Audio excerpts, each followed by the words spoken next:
Siti Destiati Romadani. Di sini saya bersama anggota keluarga saya yang bernama Ania Khairunisa dan Salam Budi Luhur. Di sini saya akan menjelaskan tentang strategi internasional. Yang pertama ada tujuan mengenai strategi internasional. Yang pertama adalah mengidentifikasikan apa yang dimaksud dengan bisnis internasional. Yang kedua, memilih metode yang dapat ditempuh bagi perusahaan yang hendak melakukan ekspansi produksi ke luar negeri. Yang ketiga, memahami motivasi melakukan internasional bisnis. Yang keempat, menjelaskan cara memperoleh keunggulan kompetitif di pasar global. Yang kelima, menerangkan tentang strategi global. Nah, yang berikutnya adalah bisnis internasional. Bisnis internasional adalah segala aktivitas bisnis yang melewati batas-batas wilayah suatu negara. Yang kedua, ada penggolongan bisnis internasional. Yang pertama, berdasarkan jenis aktivitas bisnisnya. Ada juga jenisnya, yaitu perdagangan luar negeri, perdagangan jasa, investasi portofolio, dan investasi asing langsung. Yang kedua, berdasarkan tahapan evolusioner. Selanjutnya ada metode internasional. Yang pertama ada ekspor, yang kedua ada pemberian lisensi, yang ketiga ada franchising, yang keempat ada kontrak manajemen, yang kelima ada kontrak manufaktur, yang keenam ada investasi langsung, dan yang ketujuh ada patungan, yang kedelapan ada pembukaan cabang, dan yang sembilan adalah operasi global. Selanjutnya ada metode go internasional, yaitu ekspor.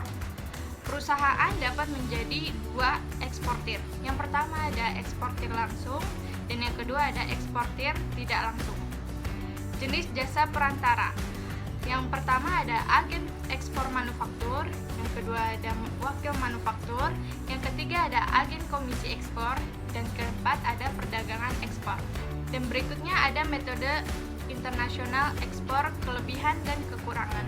Di sini kita bisa lihat ada di mana kelebihan ekspor. Yang pertama, risiko amat kecil dan meningkatkan penjualan serta mengurangi stok barang perusahaan. Kekurangannya adalah melakukan ekspor mungkin lebih mahal dibanding metode lain dilihat dari per unit biaya, terutama biaya komisi. Berikutnya ada metode internasional lisensi. Melalui lisensi, perusahaan memberi lisensi menghibahkan beberapa hak kepada perusahaan asing yang meliputi pemberian hak untuk memproses, hak paten, program, merek, hak cipta, atau keahlian. Metode go internasional lisensi mempunyai kelebihan dan kekurangan. Kelebihan yaitu pemberi lisensi menerima tambahan keuntungan dibanding hanya terpaku pada suatu proses. Kekurangannya yaitu membatasi kesempatan mendapatkan keuntungan di masa depan karena hak khusus perusahaan diperluas sampai periode tertentu. Berikut ada metode go internasional franchising. Maralaba atau franchising adalah hampir sama dengan pemberian lisensi. Selain itu, menghibahkan izin penggunaan nama, proses, metode, atau merek.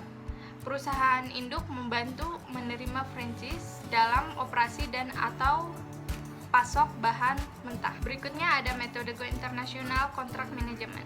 Kontrak manajemen ini terjadi bila perusahaan menyewakan keahliannya atau pengetahuannya kepada pemerintah atau perusahaan luar negeri dalam bentuk orang yang datang kepada pemerintah atau perusahaannya dan mengelola kepentingan mereka. Berikut ada metode go internasional kontrak manufaktur. Dalam kontrak manufaktur ini, TNC melakukan kontrak dengan mitra lokalnya dalam jasa manufaktur, namun TNC tidak mendirikan lokasi produksi sendiri, melainkan melakukan subkontrak produksi yang dapat berupa kontrak produksi penuh dan kontrak jasa manufaktur parsial. Berikut ada metode go internasional investasi langsung. Investasi asing ini dapat dibagi berupa yang pertama ada patungan, yang kedua ada mendirikan cabang yang dimiliki penuh. Alasan investasi, yang pertama ada memperoleh akses terhadap pasar yang lebih besar, kedua mengambil keuntungan atas perbedaan biaya di pasar luar negeri, ketiga sebagai strategi bertahan untuk menghadapi gerakan pesaing utamanya atau untuk mengikuti marketplace yang memasuki pasar baru. Metode go internasional patungan. Patungan adalah kerjasama bisnis di mana satu atau lebih perusahaan bergabung bersama untuk mendirikan beberapa jenis operasi. Nah, di sini ada metode go internasional patungan mempunyai kelebihan dan kekurangan.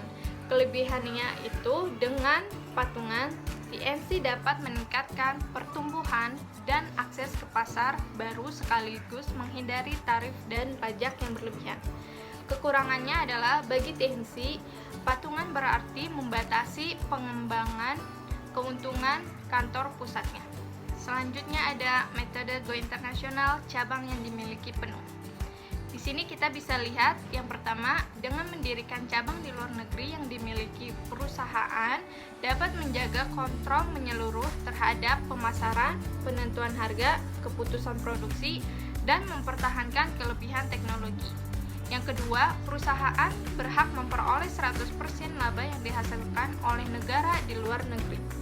Yang ketiga ada dalam mendirikan cabang, perusahaan dapat memilih mengakuisisi perusahaan yang telah berjalan atau mendirikan pabrik sendiri.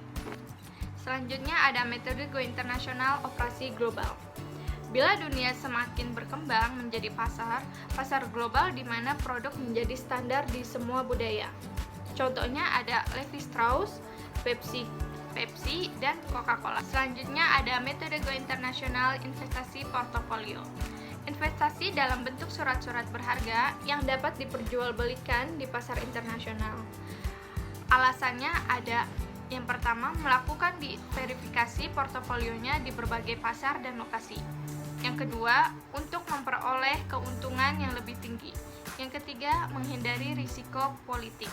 Dan keempat, ada berspekulasi di pasar valuta asing. Selanjutnya ada internasionalisasi bisnis, yaitu motivasi. Teori pasar tidak sempurna ini yang dimaksud adalah masing-masing negara mempunyai sumber daya yang berbeda dalam memproduksi suatu barang. Yang kedua ada teori keunggulan komparatif. Negara atau perusahaan dianjurkan untuk melakukan spesialisasi produksi dan ekspor pada produksi yang mempunyai keunggulan komparatif dan mengimpor barang yang tidak mempunyai keunggulan komparatif. Yang ketiga ada teori siklus produk. Teori ini perkembangan hidup atau suatu produk mengikuti siklus. Selanjutnya ada memperoleh keunggulan kompetitif di pasar global. Yang pertama ada mengurangi biaya versus adaptasi pada pasar lokal. Yang kedua ada 3 strategi internasional. Yang pertama ada strategi global. Ini yang dimaksud menekankan pada skala ekonomi dengan produksi dan jasa yang terstandar dan terrealisasi pada operasi di beberapa lokal. Yang kedua ada strategi multidomestik. Menekankan pada diferensiasi produk dan jasa untuk dapat beradaptasi dengan pasar lokal. Yang ketiga ada strategi transaksional. Ini mencoba mengoptimalisasikan trade-off atau efisiensi adaptasi lokal dan pembelajaran. Sekian dari presentasi saya. Apakah ada yang ingin ditanyakan? Oh iya, itu yang mengenai metode go internasional ekspor ada 2 metode, yang ekspor langsung dan tidak langsung. Kamu bisa jelasin nggak definisinya tuh apa aja? Pertanyaan dari anggota keluarga saya adalah definisi eksportir langsung dan tidak langsung. Eksportir langsung ini dimaksud dengan cara menjual barang atau komoditas dari suatu negara ke negara lainnya.